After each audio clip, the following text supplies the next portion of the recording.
बरादरान मिल्लत इस्लामी अस्सलामु अलैकुम व रहमतुल्लाहि व बरकातुहू।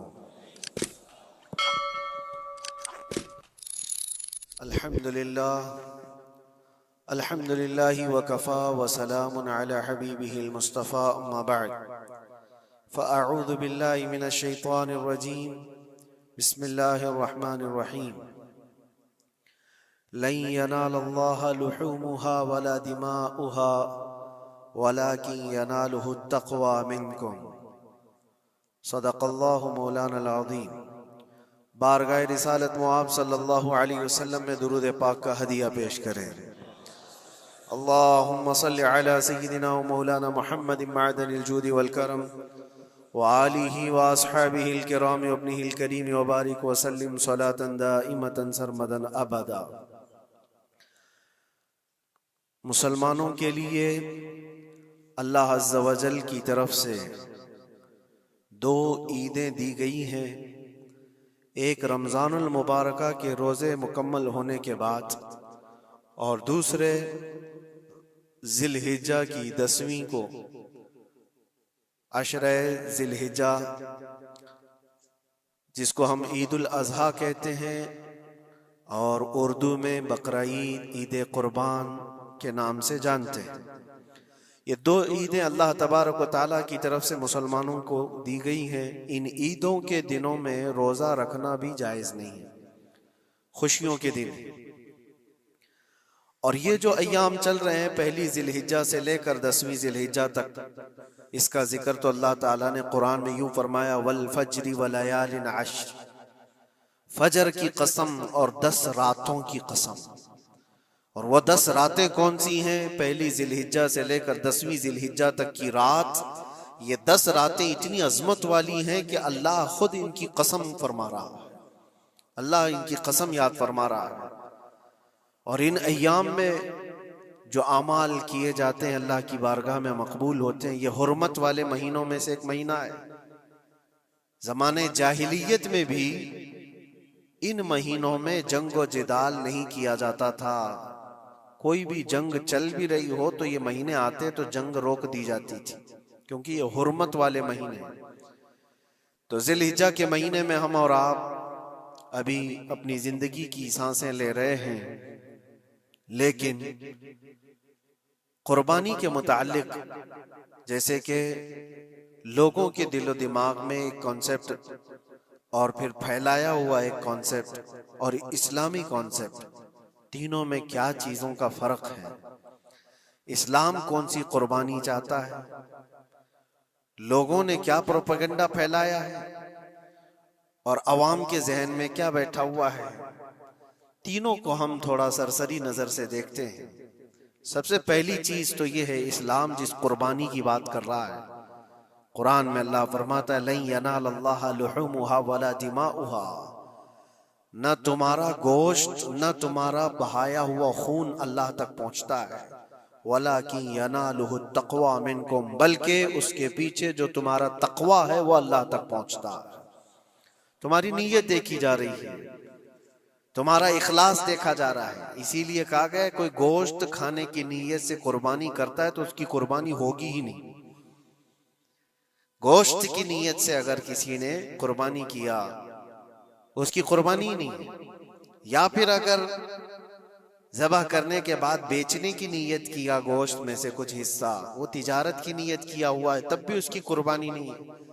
कुर्बानी सिर्फ वो है जो खालिस अल्लाह की रजा के लिए करे, जो अल्लाह ताला ने हुक्म फरमाया मुझे और अल्लाह करीम के हुक्म पर अमल पैरा होते हुए मैं कुर्बानी कर रहा हूँ, ये इस नीयत के साथ जिसने कुर्बानी किया उसकी कुर्बानी कबूल है।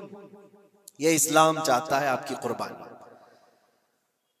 और लोगों के दिलो दिमाग में जो अक्सर बैठा हुआ है वो ये है कि मौसम आ रहा है, सब कर रहे हैं तो हमको भी करना चाहिए। और कुछ लोग फैशन के तौर पर, कुछ लोग बच्चों की जिद पर कुर्बानी कर गए। ये लोगों के ज़हन दिमाग में बैठा हुआ है। नहीं मेरे अजीजों, जो मालिक निसाब है उस पर कुर्बानी वाजिब है। यहाँ तक कि अल्लाह के नबी सल्लल्लाहु अलैहि वसल्लम ने इरशाद फरमाया, इस्तिताअत होने के बाद, मालिक निसाब होने के बाद जिसने कुर्बानी नहीं किया, हुजूर फरमाते वो हमारी ईदगाह के करीब भी ना आए। हुजूर अकरम सल्लल्लाहु अलैहि वसल्लम फरमाते हैं हमारी ईदगाह के करीब ना आए। उसके लिए दुनिया में ये वईद है तो आखिरत में उसका अजाब और है। तीसरी चीज जो प्रोपेगेंडा क्या फैला हुआ है कुर्बानी को लेकर, एक बहुत बड़ा प्रोपेगेंडा है। इस्लाम के खिलाफ कुछ भी बात फैलाने के लिए लोगों को सिर्फ एक छोटी सी सुई चाहिए कि उनका एक फैलाया हुआ ये प्रोपेगेंडा कि लाखों हजारों एनिमल्स इसमें काट दिए जाते हैं, ज़बह कर दिए जाते हैं, खून बहाया जाता है, इसका हासिल क्या होता है? जीवित चीजों को मार दिया जाता है। मेरे अजीजों, लोग ये बातें तो सिर्फ और सिर्फ इस्लाम के खिलाफ करने के लिए फैलाते हैं, जबकि मैं आपको बताऊं दुनिया के तकरीबन मज़ाहिब में कुर्बानी का कॉन्सेप्ट मौजूद है। अक्सर दीनों में वो अलग अलग अंदाज है, कहीं बलि चढ़ाना हो गया है, कहीं देवता को कुछ पेश करना हो गया है। कुर्बानी का कई जगहों पर ये कॉन्सेप्ट मौजूद है, लेकिन कोई अपने गरेबान में झांकता थोड़ी ना, दूसरे के घर में झांकने की आदत ज्यादा होती है। इस्लाम की कुर्बानी लोगों को नजर आती है कि मुसलमान जितना प्रैक्टिकल है अपने दीन पर, दुनिया में कोई भी अपने दीन पर इतना प्रैक्टिकल नहीं है। कोई भी अपने दीन पर इस तरह पाबंदी से अमल करने वाला मिलता नहीं। जलन इसी बात की तो है कि कोई पोस्टर नहीं लगाते, कोई ऐलान नहीं करते और जुमा में पूरी सफे इनकी भरी नजर आती। कौन तुम्हें प्रचार करके जुमा में बुलाता है? वो खालिक कायनात की तरफ से तुम्हारा जो लगाव है, वो जो तुम्हें खींच कर घरों से मस्जिदों में लाता है। फितनों का दौर है, उसके बावजूद जुमा में कोई भी मस्जिद ऐसी नहीं होगी जो खाली पड़ी हुई। मुसलमान आज के दौर में भी अपने दीन पर अमल पैरा है और ये तकलीफ का सबब बन जाता है दूसरों के लिए। इसी तरह कुर्बानी के अय्याम आते हैं तो कुछ मॉडर्न ख्यालात वालों को ला करके हमारे दरमियान पेश किया जाता है। वो ऐसी मीठी मीठी बातों के जरिए से तुम्हें लुभाने की कोशिश करें। इतने पैसे खर्चा करने के, 40,000 का 50,000 का बकरा लेने से बेहतर है किसी गरीब को मदद कर दिया जाए, किसी का घर बना दिया जाए, किसी का राशन पहुंचा दिया जाए। मियाँ वो साल भर हम करते हैं अल्हम्दुलिल्लाह, कुर्बानी के दिनों में ही क्यों? अल्लाह के नबी सल्लल्लाहु तआला अलैहि वसल्लम की हदीस सुनो। हुजूर पाक सल्लल्लाहु तआला अलैहि वसल्लम फरमाते हैं कुर्बानी के दिन यानी जिलहिज्जा की 10, 11 और 12 ये 3 दिनों के अंदर हुजूर फरमाते हैं कोई अमल दुनिया में कुर्बानी से ज्यादा अहमियत अल्लाह के नजदीक नहीं रखता। कोई अमल अल्लाह को इससे ज्यादा प्यारा नहीं है कुर्बानी। और एक बात मैं आपको बताऊं, लोग हमें जालिम की शक्ल में पेश करते हैं कि काट देते हैं, ज़बह कर देते हैं। हम अपनी मर्जी से अगर काटें, अपनी ख्वाहिश के लिए काटें तो हराम है, और जिसने खुद जान डाला है उसके हुक्म पर काटे तो ये हराम नहीं है, ये उसके हुक्म की फरमाबरदारी है। एक बात याद रखो, जानवर तो ये बकरा हो, भैंस हो, ऊंट हो, जिनकी कुर्बानियां होती हैं ये अलग। जो मछली खाते हैं उसमें भी अगर कोई इंटरटेनमेंट के लिए शिकार करता है कि अपनी तफरीह कल्ब के लिए, तो उस मछली का शिकार करना भी हराम है। हाँ, खाने की नीयत है, तिजारत की नीयत है, तो मकसद के तहत अगर मछली पकड़ रहा है तो उसके लिए जायज है। इस्लाम यूं ही किसी चीज की जान लेना और खून बहाने का हुक्म नहीं देता। अल्लाह तबारक व तआला का हुक्म है और उसने कायनात को जिस अंदाज से बनाया है, इन जानवरों को अल्लाह ताला ने हमारे खाने के लिए बनाया है, जिसकी वजह से ये कुर्बान किए जाते हैं। और अगर मैं कहता हूं सारे जानवरों की कुर्बानी बंद करके देख लो, फिर जानवर ही रहेंगे, तुम्हारा रहना मुश्किल हो जाएगा। इस्लाम की ये कुर्बानियां तो साल में एक मर्तबा होती है ना, जो एक दिन की जाती है, 10वीं जिलहिज्जा से 12वीं को। अगर नौजवानों में एक दावत देता हूं, जाओ, आज तो AI का जमाना है, कुछ भी पूछो तो ला करके तुम्हारे सामने रख देगा सारा डेटा। जरा ये भी डेटा निकाल करके देख लो कि साल भर में KFC में कितनी चिकन ज़बह होते हैं, पूरी दुनिया भर में पर डे। मैकडोनल्ड सिर्फ चिकन ही नहीं बेचता, गाय का गोश्त भी बेचता है पूरी दुनिया भर में, जिसको यहाँ पर भी बहुत सीने से लगा करके रखे गए हैं। पूरी दुनिया भर में उनका इस्तेकबाल है, क्योंकि अमेरिकन कंपनियां हैं, बाप दादा की कंपनियां हैं, इनको कोई आंख नहीं दिखा सकता। और इंटरनेट के डेटा के हिसाब से पर डे 68,000 गाय तो मैकडोनल्ड ज़बह करता है। पर डे की बात कर रहा हूं, साल भर की नहीं। साल भर इनका डेटा बहुत ज्यादा है, मिलियंस में है, और 1 बिलियन से ज्यादा चिकन वहां पर भी कुर्बान होती हैं जो फ्राइड चिकन खाते हैं। ये तो एक कंपनी की बात कर रहा हूं, ऐसी बहुत सारी कंपनियां हैं। तो कभी किसी ने ये एतराज किया कि ये कंपनियां इतने जानवरों को ज़बह करती? नहीं, बकरीद के दिन सबके सींग नजर आते हैं, जानवरों की मोहब्बत उमड़ उमड़ करके आती है। साल भर जो कुर्बान हो रहे हैं, कभी किसी ने ऑब्जेक्शन नहीं किया कि ये सारे आउटलेट्स बंद क्यों नहीं कर दिए जाते, ये सारी दुकानें क्यों नहीं बंद कर दी जाती जो साल भर ज़बह कर रहे हैं। हाँ, हो सकता है मैकडोनल्ड यहाँ नहीं ज़बह करता गाय को, क्योंकि यहाँ पता है हालात सही नहीं है, लेकिन दूसरी जगह पर जाकर देखें, सब जगह पर बीफ आसानी से उनके यहाँ मिलता है। मैं ये बातें सिर्फ और सिर्फ ये इसलिए कह रहा हूं, फैलाया हुआ प्रोपेगेंडा क्या है, जानवरों से मोहब्बत ये सिखाएंगे हमें। अल्लाह के नबी सल्लल्लाहु तआला अलैहि वसल्लम फरमाते हैं, बनी इसराइल की एक खातून को मैंने जहन्नम में देखा। किस बुनियाद पर?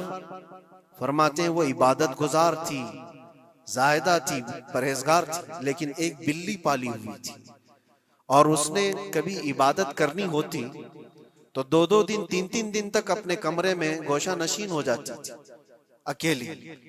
और उसने अपनी बिल्ली को एक जगह पर गले से रस्सी लगाकर बांध दी, और 3 दिन तक वो अपनी इबादत में रही, मसरूफ रही। और 3 दिन के बाद उसे ख्याल आया तो जाकर देखी बिल्ली मर चुकी थी। हदीस पाक में, सही हदीस है, अल्लाह के नबी सल्लल्लाहु अलैहि वसल्लम फरमाते हैं, सिर्फ इस बुनियाद पर अल्लाह तबारक व तआला वो इबादत करने वाली औरत को जहन्नम में भेज दिया। जो मेरी मखलूक पर रहम नहीं करता वो रहम के काबिल नहीं है। ये सिखाएंगे हमें जानवरों पर रहम करना। हम जिस जानवर को ज़बह करते हैं वो अल्लाह के हुक्म से करते हैं, उसके अलावा किसी भी जानवर को जुल्म करना, अल्लाह के नबी सल्लल्लाहु तआला अलैहि वसल्लम की हदीसों में से ये है कि जानवर पर जुल्म करना जिम्मी पर जुल्म करने से बड़ा है। और जिम्मी क्या है? जिम्मी वो जो मुसलमानों के मुल्क में अमन के साथ रहने के लिए रिक्वेस्ट किया हुआ हो और इस्लामी हुकूमत उसे अमन दी हुई हो। और अल्लाह के नबी सल्लल्लाहु अलैहि वसल्लम फरमाते हैं, मुसलमान पर जुल्म करने से ज्यादा बड़ा जुल्म जिम्मी पर जुल्म करना है, और उससे बड़ा जुल्म जानवर पर जुल्म करना है। ये मेरे आका के फरमान है। नबी अकरम सल्लल्लाहु अलैहि वसल्लम ने फरमाया वो रहमतुल लिल आलमीन है। और एक बड़ी बात मैं आपको बताऊं, जो ये फैलाया जाता है कि जानवरों पर जुल्म जुल्म, सैयदना इमाम गजाली रहमतुल्लाह तआला अलैह की एक बात मैं पढ़ रहा था, हुज्जतुल इस्लाम, जिनकी किताबें पढ़ करके लोग अल्लाह के वली बन गए। इमाम गजाली का नाम सुना है? इतनी किताबें उन्होंने लिखा, तसव्वुफ के इमाम हैं, इल्म कलाम के इमाम हैं, मंतिक के इमाम हैं, फिक़ह और तसव्वुफ के इमाम हैं, बेशुमार उलूम व फनून के दरिया बहाए हैं। उस हुज्जतुल इस्लाम इमाम गजाली रहमतुल्लाह अलैह के इंतकाल के बाद उनके भाई ने उनको ख्वाब में देखा और पूछा, आपके साथ अल्लाह ने क्या मामला फरमाया? इमाम गजाली फरमाते, अल्लाह ने मुझे बख्श दिया, मेरी लिखी हुई किताबें, मेरी इबादतें, हजारों को जो मैंने पढ़ाया वो शागिर्द, ये सारी चीजों की वजह से नहीं, बस एक काम की वजह से। पूछा वो कौन सा काम? कहा एक बार मैं किताब लिख रहा था और सियाही में कलम डुबो करके लिखा जाता था, और सियाही जो बनती थी वो फलों के रस से निकाल करके, और लकड़ी का कलम उसमें डुबो करके लिखा जाता था। तो मैं लिख रहा था कि एक मक्खी आकर सियाही पर बैठ गई। मैं अपना कलम रोक लिया कि हो सकता है वो प्यासी हो, पी कर चली जाए। काफी देर तक वो मक्खी उस सियाही पर बैठी रही, और पी करके जब वो उड़ गई तो फिर मैं अपना कलम चलाता रहा। ये बात तो जिंदगी में आई और गई, मैंने तो इसको छोटा समझा था, लेकिन मेरी मौत के बाद रब तबारक व तआला ने मुझे उठाकर फरमाया, जिसने मेरी छोटी मखलूक पर रहम किया, बस इस नेकी की बुनियाद पर मैं तुझे जन्नत अता करता हूं।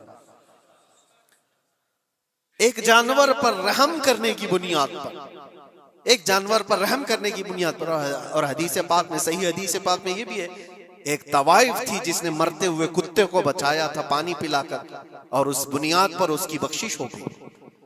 तवाइफ थी और रहम किया जानवर पर तो उसकी बख्शिश हो गई। मैं इस्लाम की वो चीजें तुम्हें बता रहा हूं जो दुनिया तुम्हारे सामने ये चीजें लाने से आजीज है और कासिर है। यहां तक कि अल्लाह के नबी सल्लल्लाहु तआला अलैहि वसल्लम ने फरमाया, जानवर पर अगर तुमने जुल्म किया है तो जिस तरह से जुल्म करोगे, क़यामत के दिन ये अपने सींगों के साथ, अपने खुरों के साथ उठेगा और उसी तरह से उसका बदला भी दिलाया जाएगा। वो तुम्हें मारेगा क़यामत के दिन और बदला लेगा। ये भी हदीस पाक में। जानवर पर हमें उसके चेहरे पर मारने का हुक्म नहीं है, उसको उसकी ताकत से ज्यादा बोझ डालने का हुक्म नहीं है। अल्लाह के नबी सल्लल्लाहु तआला अलैहि वसल्लम के पास एक सहाबी आए, ऊंट पालते थे।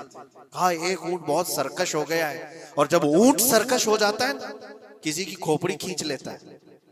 हाँ, वो उसी वक्त सर को पकड़ लिया तो आदमी वहीं खत्म हो जाए। वो किसी के काबू में नहीं आ रहा था, हुजूर के पास आए। रसूल पाक सल्लल्लाहु अलैहि वसल्लम ने फरमाया, चलो मैं चलता हूँ, देखता हूँ। सहाबा कहते हैं, हुजूर जब चलने लगे तो हमें खौफ हुआ, डर हुआ कि ये ऊंट बिदक गया है, सरकश है, कहीं कुछ नुकसान ना पहुंचा है। और तन्हा मेरे मुस्तफा सल्लल्लाहु अलैहि वसल्लम आगे बढ़ते चले गए। सहाबा कहते हैं, हमें डर लग रहा था, लेकिन मेरे अजीजों, वो रहमतुल लिल आलमीन है, सबकी रहमत बनकर आए। नबी पाक सल्लल्लाहु तआला अलैहि वसल्लम जब करीब गए तो ऊंट कोई सरकशी नहीं किया, कुछ नहीं। हुजूर पाक सल्लल्लाहु तआला अलैहि वसल्लम के चेहरे के पास अपना मुंह करता है और अपनी जुबान को चपड़ चपड़ चपड़ करते हुए अपनी जुबान हिला रहा है, और हुजूर पाक सल्लल्लाहु तआला अलैहि वसल्लम ऐसे सुनते जा रहे हैं जैसे किसी दानिश्वर की बात सुन रहे हैं। फिर नबी पाक सल्लल्लाहु अलैहि वसल्लम ऊंट के मालिक की तरफ मुतवज्जे हुए और कहा, ये ऊंट तेरी शिकायत कर रहा है, ये ऊंट तेरी शिकायत कर रहा है। ये सरकश इसलिए हुआ कि तू इसकी ताकत से ज्यादा बोझ इस पर डालता है और खाना इसको कम दिया करता है। क्या ये बात सही है? वो जो बद्दू थे, जो ऊंट के मालिक थे, उन्होंने चेहरा झुका लिया और कहा, वादा करता हूं हुजूर पाक सल्लल्लाहु अलैहि वसल्लम से कि उससे ज्यादा, उसकी ताकत से ज्यादा बोझ नहीं डालूंगा और उसका चारा, उसके खाने का इंतजाम रोजाना किया करूंगा। नबी पाक सल्लल्लाहु अलैहि वसल्लम ने उस ऊंट की रस्सी पकड़ी और मालिक को दे दिया। फिर वो ऊंट उसी तरह ताबेदार होकर निकल पड़ा। ये इस्लाम में मेरे आका सल्लल्लाहु तआला अलैहि वसल्लम का अदल तो देखो, उनकी ताकत से ज्यादा का बोझ डालने का हुक्म नहीं है। और दुनिया ये प्रोपेगेंडा फैलाई हुई है कि यहाँ जानवरों को काटा जाता है। जो ज़िबाह करने का हुक्म है वो अल्लाह के हुक्म से। मेरे रब तबारक व तआला ने खुद जान डाली, हमारी जान का भी वही मालिक है, जानवरों के जान का भी वही मालिक। अगर अल्लाह का हुक्म ना होता तो हमें चूंटी मारने की भी इजाजत नहीं। अल्लाह का हुक्म ना होता तो हमें किसी को भी कुर्बानी करने की इजाजत नहीं होती। ये रब तबारक व तआला का हुक्म है, तो जाहिर सी बात है हम अल्लाह के बंदे हैं। रब तबारक व तआला जानवरों की कुर्बानी का हुक्म दिया, इसलिए हर साल बकरीद में मुसलमान कुर्बानी करते हैं।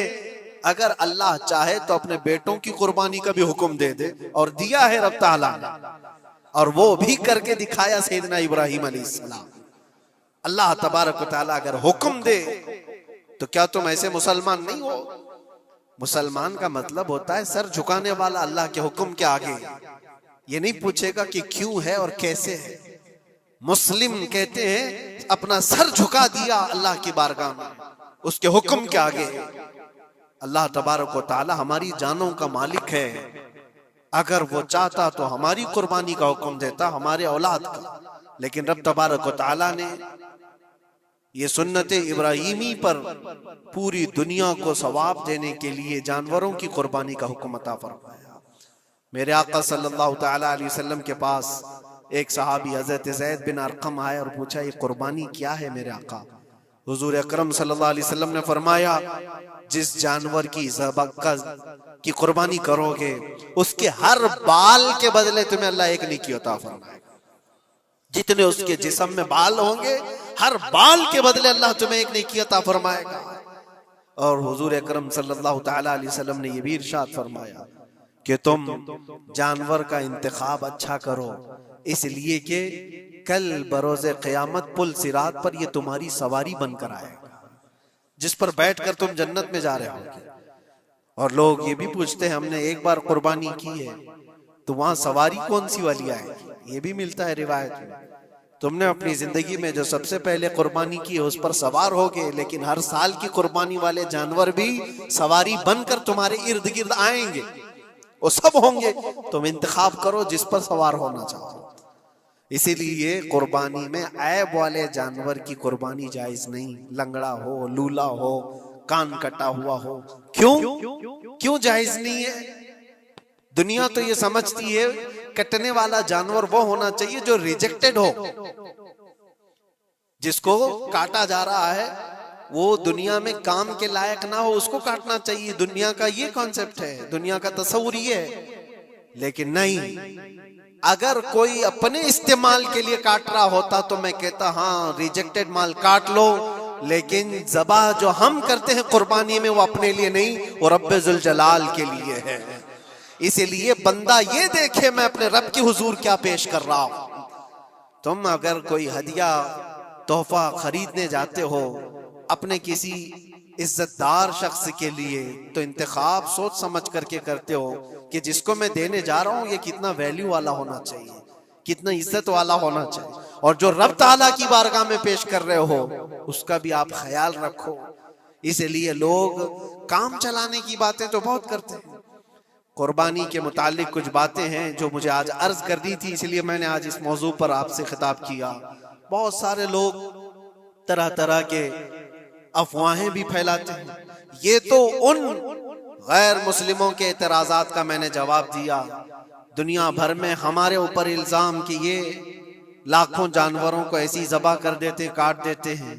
लेकिन मेरे अजीजों, यही वो दुनिया है जो एक तरफ तो जानवरों की हिमायत और मोहब्बत की बात करती है, और दूसरी तरफ इनके बड़े बड़े मल्टीनेशनल कंपनियां जानवरों को बेदरीग ज़बा करते हैं, कत्ल कर रहे हैं, और खाने में भी इस्तेमाल कर रहे हैं। और सिर्फ इतना ही नहीं, सारे जानवरों की खालें, लेदर की बैग, लेदर के जूते, लेदर के बेल्ट, लेदर की टोपियां, लेदर के जैकेट सब बना करके दुनिया पहन रही है, और कीमती चीजों में उसको शुमार किया जाता है।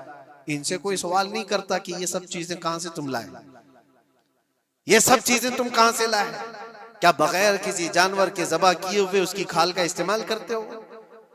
लेदर का इस्तेमाल तो सारी दुनिया बड़े फख्र से कर रही है, हत्ता कि घरों के इस्तेमाल करने वाले सोफे और कुर्सियों पर तक इस्तेमाल है, अपनी बैठने वाली गाड़ियों में कार की सीट पर तक इस्तेमाल है।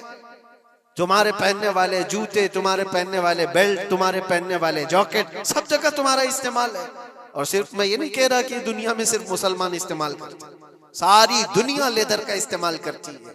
ये लेदर कहां से आता है?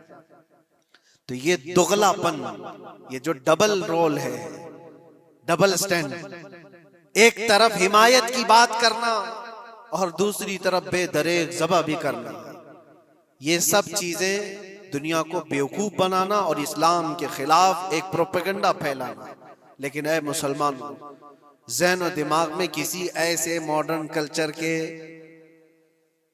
ऐसा कोई फरेफ्ता हो, उसकी बातों में आकर तुम ये सोचो कि नहीं इतने पैसे मैं कुर्बानी के बजाय सदका कर दूं, किसी गरीब को दे दूं, नाजायज है। तुम्हारे ऊपर से कुर्बानी का वजूब खत्म नहीं होगा, वो उसी तरह से बाकी रहेगा और गुनहगार भी रहोगे। अल्लाह करीम से ज्यादा तुम रहम करने वाले नहीं हो, अल्लाह अरहमुर राहिमीन है। अल्लाह अरहमुर राहिमीन है। जब वो हुक्म अता फरमा रहा है तो क्या तुम्हारे दिल में उससे भी ज्यादा रहम है? तो कुर्बानी के दिनों में सिर्फ कुर्बानी ही होगी। अब कुछ जो चीजें ऐसी हैं फैलाई गई, देखें एक बात मैं आपको बताऊं, अल्लाह के नबी सल्लल्लाहु ताला अलैहि वसल्लम रहमतुल लिल आलमीन है, सबका मानना अकीदा है। वो रहमतुल लिल आलमीन रसूल सल्लल्लाहु अलैहि वसल्लम ने खुद अपने हाथों से कुर्बानी फरमाई, और एक दो नहीं 100 ऊंट आए थे, जिसमें से 63 ऊंटों को मेरे आका सल्लल्लाहु अलैहि वसल्लम ने नहर फरमाया। 63 ऊंटों को खुद हुजूर ने ज़बह फरमाया और उसके बाद हजरत अली मुर्तदा शेर खुदा रदी अल्लाह ताला अन्हु को दिया, बाकी के ऊंटों को तुम ज़बह करो। नबी पाक सल्लल्लाहु ताला अलैहि वसल्लम ने ये जो 100 ऊंटों को ज़बह फरमाया था ये अपने हज के मौके पर। और उसके अलावा एक हदीस पाक में ये भी है, हुजूर अकरम सल्लल्लाहु अलैहि वसल्लम ने जो 2 चित कबरे बकरे ज़बह किए थे। चित कबरे किसको कहते हैं? 2 कलर वाले, ब्लैक एंड व्हाइट जो होते हैं, अबलक उनको कहते हैं अरबी में। 2 मेंढे ज़बह फरमाए। एक नबी पाक सल्लल्लाहु ताला अलैहि वसल्लम ने अपनी जानिब से कुर्बान फरमाया और दूसरा पूरी उम्मत की तरफ से कुर्बान फरमाया। ये रसूल पाक सल्लल्लाहु ताला अलैहि वसल्लम के, इसीलिए तो मैं अर्ज करता हूँ मेरे अजीजों, हमारे इमाम ने सच कहा, जो न भूला हम गरीबों को रजा, याद उसकी अपनी आदत कीजिए। कुर्बानी साल में 1 मर्तबा हो रही है, रसूल पाक सल्लल्लाहु ताला अलैहि वसल्लम कुर्बान कर देते अपने नाम से, वो तो किया ही, लेकिन कयामत तक आने वाली अपनी उम्मत की तरफ से भी खुद अपने हाथ से कुर्बानी फरमाए। आज उम्मत ये पूछती है मेरे अजीजों, कुर्बानी के लिए 1400 साल पहले तुम्हारे रसूल ने तुम्हारी जानिब से कुर्बानी की, और अल्लाह ने जिसको इस्तिताअत दी, जिसको ताकत दी, मैं ये चाहता हूं कि तुम्हारे ऊपर जो कुर्बानी वाजिब है अपनी कुर्बानी करो, साथ में एक और कुर्बानी मेरे मुस्तफा की तरफ से करो, हुजूर अकरम सल्लल्लाहु अलैहि वसल्लम की तरफ, जबकि उनके एहसान का बदला पूरी उम्मत नहीं अदा कर सकती, लेकिन हम हदिये तशक्कुर के तौर पर अपनी तरफ से पेश कर सकते हैं। और कुछ लोगों ने ये समझ रखा है, एक बकरा लेकर के आते हैं पूरे घर वालों की तरफ से कुर्बानी, एक बकरा पूरे घर वालों की तरफ से कुर्बानी। मेरे अजीजों, बकरा एक आदमी की तरफ से ही कुर्बान होगा जो माली के निसाब है। घर में अगर 4 लोग माली के निसाब है तो चारों पर कुर्बानी है, शोहर पर भी, बीवी पर भी, बेटे पर भी, जो जो माली के निसाब है। माली के निसाब का मतलब क्या है आप जानते हैं? जिसके पास 52.5 तोला चांदी या 7.5 तोला सोना या उसके बराबर की कीमत हो, दोनों में से किसी एक के बराबर की कीमत हो। इस जमाने में आप कैलकुलेट कर लो 52.5 तोला चांदी की कीमत क्या हो सकती है। उतनी अगर तुम्हारे पास रकम है, उतनी मालियत है तुम्हारे पास, तो तुम मालिक के निसाब हो और तुम्हारे ऊपर कुर्बानी वाजिब है। कुर्बानी तुम्हारे ऊपर वाजिब है, और कुर्बानी वाजिब होने के लिए साल भर पैसे होना जरूरी नहीं, कुर्बानी के दिनों में अगर वो मालिक के निसाब हुआ तब भी उस पर वाजिब है। ज़कात का हुक्म अलग है, कुर्बानी का हुक्म अलग है। और पूरे घर की तरफ से एक बकरा कुर्बान किया तो किसी का भी नहीं हुआ। अगर 4 लोग घर में रहते थे और चारों की तरफ से एक बकरा ज़बह किया और चारों का नाम लिया गया है तो किसी के नाम से कुर्बानी नहीं हुई, क्योंकि पर्टिकुलर एक ही की तरफ से कुर्बानी हो सकती है। हाँ, बड़े जानवर में 7 हिस्से हो सकते हैं, वो ऊंट हुआ या बैल भैंस, ये जो बड़े जानवर हैं इन जानवरों में 7 हिस्से हो सकते हैं और उनमें शरीक होना जायज है। लेकिन 7 लोग जो शरीक हो रहे हैं उनके लिए भी शर्त है, कोई एक बंदा भी उसमें गलत अकीदे वाला भी ना हो और गोश्त की नीयत से शरीक ना हुआ हो, बल्कि सब कुर्बानी की नीयत से आए हो तो सबकी कुर्बानी होगी। ये ख्याल भी रहे, जरूरी है। अब हालात ऐसे आ गए कि सबके लिए एक बकरा लेना अगर ताकत के भर नहीं है, इस्तिताअत नहीं है, तो वो बड़े जानवर में हिस्सा ले सकते हैं जहां पर ये कुर्बानियां हो रही हैं, शरीक हो सकते हैं।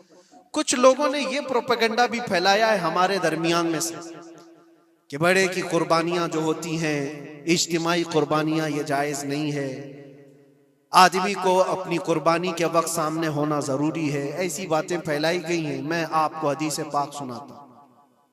अल्लाह के नबी सल्लल्लाहु ताला अलैहि वसल्लम ने इरशाद फरमाया हजरत फातिमा से, कहा है फातिमा अपनी कुर्बानी के वक्त सामने रहो, कुर्बानी के खून का कतरा जमीन पर गिरने से पहले अल्लाह ताला तुम्हारे पिछले सारे गुनाह माफ फरमाएगा। हदीस पाक है, लेकिन साथ में दूसरी हदीस ये भी है, नबी पाक सल्लल्लाहु ताला अलैहि वसल्लम ने अपनी कुर्बानी का वकील हजरत अली को बनाया था कि अपनी नियाबत दे दी कि मेरी तरफ से तुम कुर्बानी करो। इस तरह से जो मुसलमान इस्तिताअत नहीं रखता खुद करने की, वो अपनी जानिब से किसी दूसरे को वकील बना सकता है। शरअन जायज है, किसी को भी वकालत दी जा सकती, नियाबत दी जा सकती है, मेरे तरफ से तुम कुर्बानी करो। जैसे कि घर में कोई औरत मालिक निसाब है, अगर ये हुक्म होता कि औरत खुद जाकर के करे तो कहां से करती? औरत किसी को वकील बना सकती है, अपने शोहर को कह दी या किसी को दे दिया पैसे कि मेरी जानिब से तुम कुर्बानी करो, ये जायज है बिल्कुल। जिन लोगों ने ये प्रोपेगेंडा फैलाया है हमारे दरमियान में कि कुर्बानियां नहीं होती, वो जाहिल लोग हैं, पढ़े लिखे लोग नहीं। शरई मसाइल को जाने बगैर इस तरह की बातें अवामुल नास में, अवामुल मुस्लिमीन में फैलाना ये गुनाह है। हाँ, इस बात को याद रखें, जो वकील है कुर्बानी का, उसके ऊपर जिम्मेदारी है कि वो जितने लोगों की कुर्बानी कर रहा है, जानवर शरीयत के मुताबिक का ले, ऐबदार जानवर की कुर्बानी ना करे। लागर हो, कमजोर हो, सींग टूटा हुआ हो, कान कटा हुआ हो, पैर कटा हुआ हो, दुम कटी हुई हो, या इतना कमजोर के चल नहीं सकता, खड़ा नहीं हो सकता, ऐसा ऐबदार जानवर ना ले। ये वकील की जिम्मेदारी है जो सबकी तरफ से कुर्बानी कर रहा है। और दूसरी चीज, ऐब किसको कहते हैं? ऐब किसको? कान में अगर सुराख है तो वो मकरू है, लेकिन कुर्बानी है उसकी। हाँ, सींग अगर बचपन उसके पैदाइशी नहीं आए थे तो जायज है उसकी कुर्बानी। आए थे और टूट गए तो उसकी मिकदार बताई गई है। 1/3 हिस्सा अगर टूटा है तो उस वक्त तक जायज है, उससे ज्यादा जड़ से टूटे हुए हैं तो कुर्बानी जायज नहीं। कोई पैर पूरा कटा हुआ है, दुम पूरी कटी हुई, ये ऐब में आता है।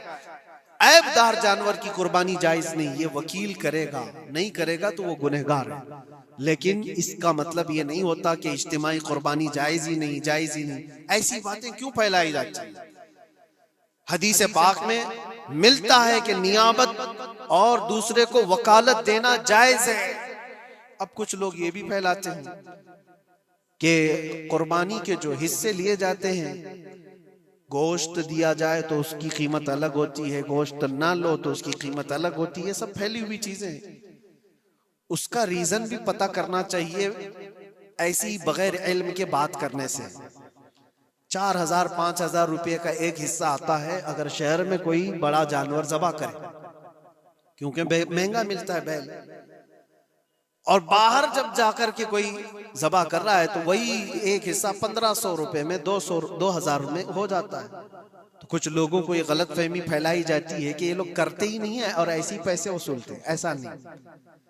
दूर दराज कुछ इलाके ऐसे हैं, बंगाल है, उड़ीसा है, और भी कई इलाके बिहार के, जहां पर बड़े जानवर निहायत ही सस्ते दाम में मिलते हैं।